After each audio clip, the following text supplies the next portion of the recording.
Hey, this is Kenny from Kenny's Audiophile Record Reviews. Thank you very much for my channel. Please like and subscribe. If you're new to my channel, that'll help me out. If you find this content helpful, educational, or just entertaining, please like and subscribe. I really appreciate that.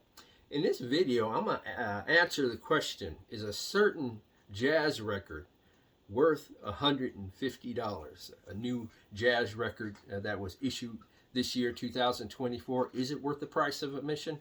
I'm going to answer that question at the end of this video. There's some positives to this record and some negatives to this record, and I'm going to at least talk about them, I should say, at the end of this video.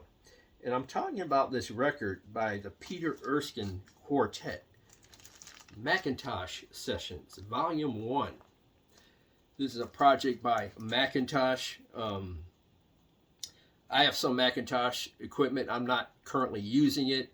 It's a MR78 tuner and a C28 preamp. They're not in use in my system at the moment, although they're on the shelf in my music room. For this listening session, I used a Rega P8 turntable with a Apheta 3 cartridge, Past Labs X2 preamplifier, and a tube amplifier. That's a Balance Audio-Technica VK60 tube amplifier. Like I said, this record was issued this year in 2024. It's a 2-record set. Record 1 contains the performances. It's a 33 RPM record. And record 2 are select cuts or performances, and it's a 45 RPM record. So the record, it comes with a 33 and a third record. 33 and a third record, with, like I said, with all the performances, all the songs, and an additional disc at 45 RPM speed that has select cuts from the record. And I'm getting to the sound and the performances in a minute. But we're going to get to the, first of all, this was mastered by Ryan Smith. The studio is Henson Recording Studios, Studio A in Hollywood, California. It was recorded in 2023. Album produced by Jeff Levinson. This is a Stoughton jacket. I'm going to show you a jacket in a second, or a minute, I should say. The musicians are Peter Erskine, obviously, on drums. He famously played with Weather Report. He was on this album. That's him right here. A great drummer with Weather Report, by the way. And Steps Ahead is another example. He's been a session musician and been several bands in the past. Highly underrated, highly talented, spectacular drummer. He's on this Steps Ahead album, which I should listen to real soon. Peter Erskine in the center. What a great drummer he is. It also includes, on saxophone, Bob Mintzer. Please forgive me if I'm mispronouncing his name. I believe he might be currently playing with the Yellow Jackets. He's played with Buddy Rich in the past years, Thad Jones, Mel Lewis, and Sam Jones, just to name a few.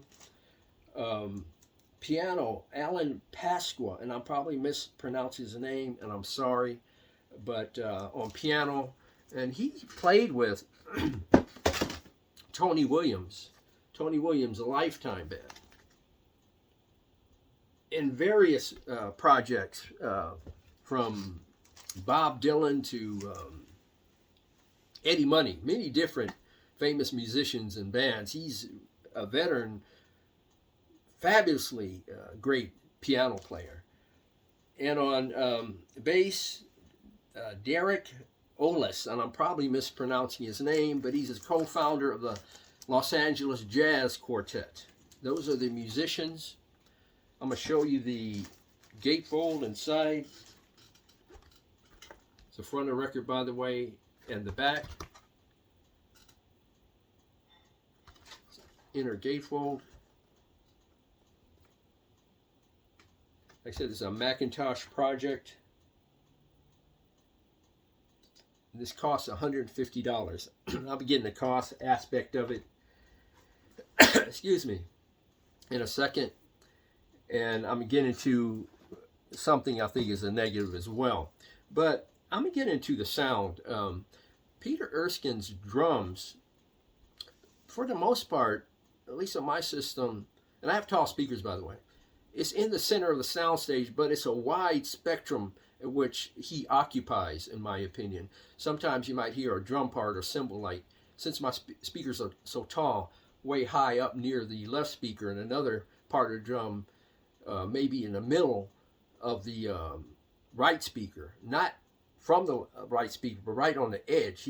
The drum kit occupies a wide, big, huge space. Some may like it, some may not. I love it. I love the way the drums were mic'd on this particular record. Like I said, it's very expansive.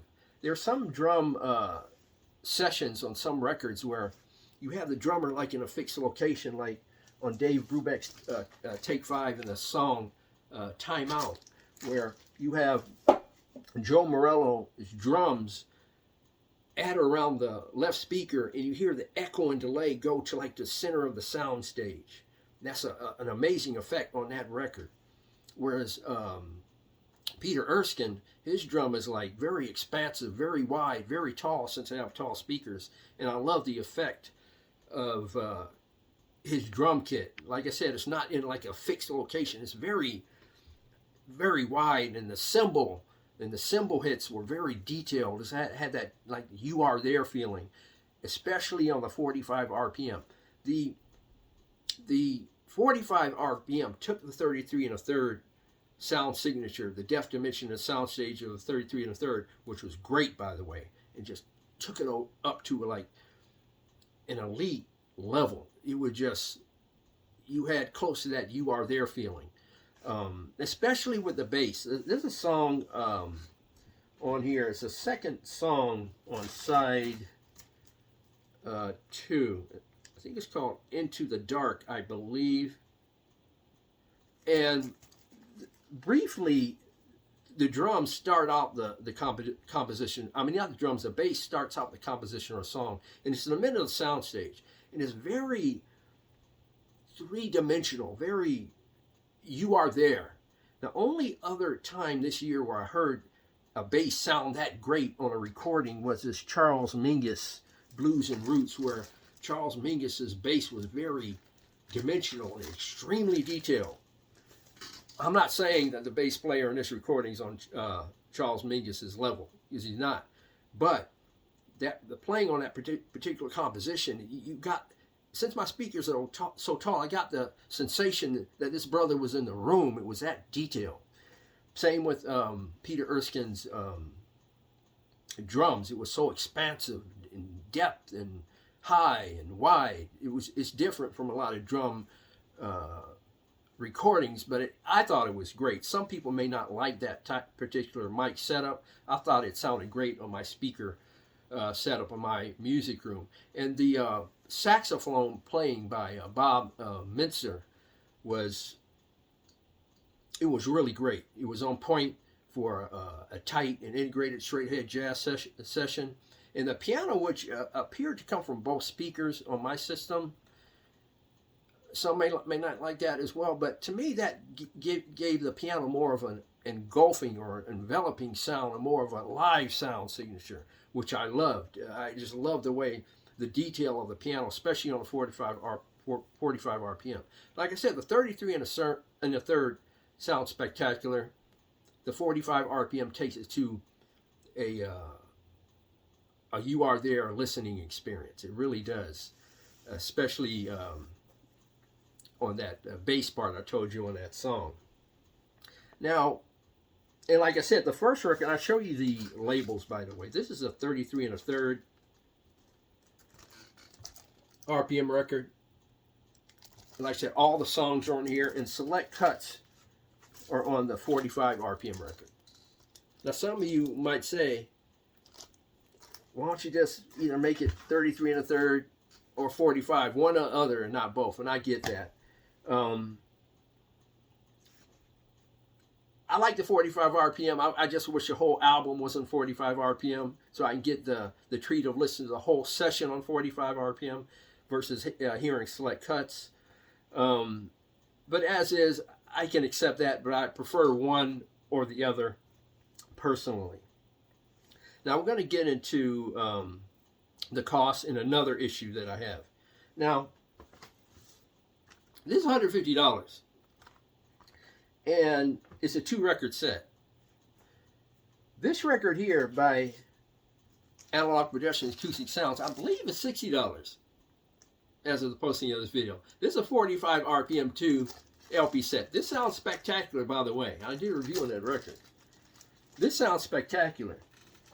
And that's $60, there's $150. Some people may not be able to wrap their head around a record, a record set that costs $150.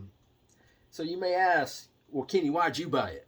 I bought it for the audiophile aspect of it and the curiosity aspect of it, and the fact that Mcintosh was involved. They do make great equipment. They've been doing that for decades. So I had it. There was a curiosity factor for me, and an audiophile curiosity aspect for me too. Was it worth it for the sound aspect, for the three-dimensionality aspect of the recording?